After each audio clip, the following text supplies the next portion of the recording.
Marhaba ya jama.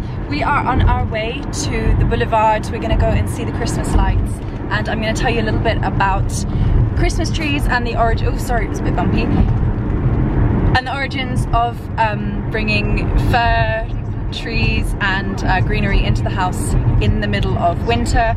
I'm going to tell you all about it. So I hope you enjoy it, and don't forget to like and subscribe, and Merry Christmas to everyone who is celebrating. Oh, let's do that lame YouTuber thing. Huh?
In the UK, a very long time ago, believed that the sun would actually stand still for 12 whole days at the peak of winter.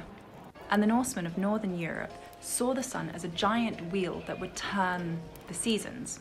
And it is thought that this word hul, for wheel, is where the word Yule came from eventually. Yule is of course the archaic word for Christmas, which is likely to have originated in Scandinavia, where they celebrated Yule or Jul, which I'm probably pronouncing wrong.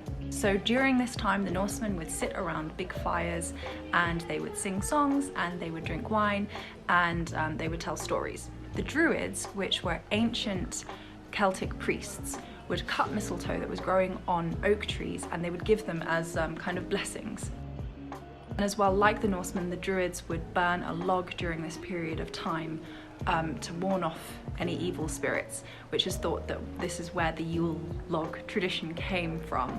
And at Christmas, you know, you may be familiar with the Yule log that is now a cake that's eaten by everybody, but it was a special log that would go on the fire. And that is something that's still very much part of people's tradition, as well with the mistletoe. People give mistletoe at Christmas and hang mistletoe and kiss underneath it. On the 25th of December in the 2nd century AD, the Romans were celebrating an event that they called the birthday of the unconquered sun, a holiday which supposedly originated with Syrians. This event was known as Saturnalia, and it has become quite well known for how rowdy the event was. People got a bit strange. They would swap between the masters and the slaves. They would swap for the period. It was between the 17th and the 25th of December. But as well, there was a lot of gift giving during this period, and people were bringing in candles and lighting candles, bringing in greenery again. This tradition with bringing in fir greenery into the house, decorating and general gift giving and merriment and things. It is argued by some that later, when Rome was Christianized, the Roman priests decided to name the 25th of December, which was the peak of these celebrations, that they would name this the birth date of Jesus, peace be upon him. So it was argued as a kind of political move to kind of establish the faith and kind of tone down the events that were happening and make them more in line with the faith. And as I mentioned, there was already kind of a groundwork for that because there was this tradition of gift giving and spreading joy and having big feasts and things like that. However, this theory has also been majorly debunked by many Christian historians who say that this event had actually already been abandoned by the Romans before they were Christianized. I mentioned a little bit about Europe and I briefly touched on Egypt, and now I want to talk about Iran because my Iranian friend has told me about an event that occurs, a tradition that occurs on the solstice every year, and it goes back a very long way, and it's called Shab-i Yelda. I'm sorry if I'm saying that wrong. So on the longest night of the year, again winter solstice, Iranians all over the world will celebrate the conquering of the sun over the darkness. Again, people gather together for protection. They light fires to warn off evil spirits. They feast on pomegranates and nuts and things, and they celebrate being together. Some even stay awake all night to await the moment that the sun rises so that they can rejoice in goodness being restored. And many also spend the evenings reciting poetry by the famous 14th century poet Hafiz. These events that occur on winter solstice have been going throughout the ages, and through many different cultures and many different places throughout the world. It's really interesting. And while it sounds like quite logical that people would gather together on the longest night of the year, people were superstitious, they believed in evil spirits, and they worshipped the sun and different things, and you know, all over the world.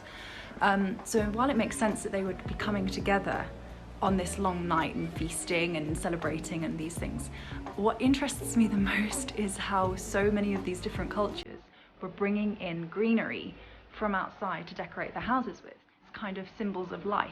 Bringing in greenery and decorating your home seems to be something that's actually quite established all over.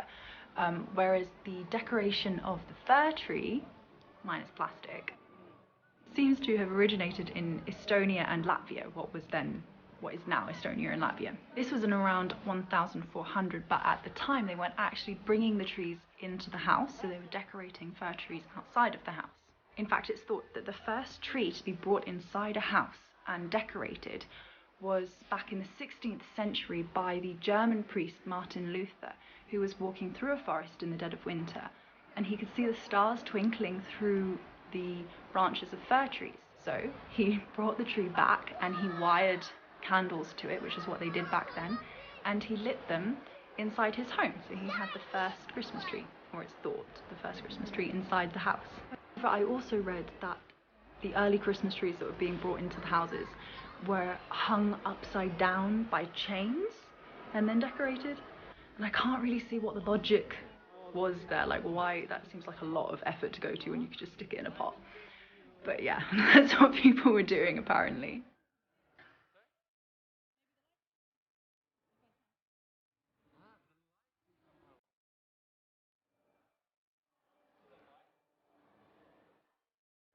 Everyone who is celebrating, I wish you a very, very, very Merry Christmas.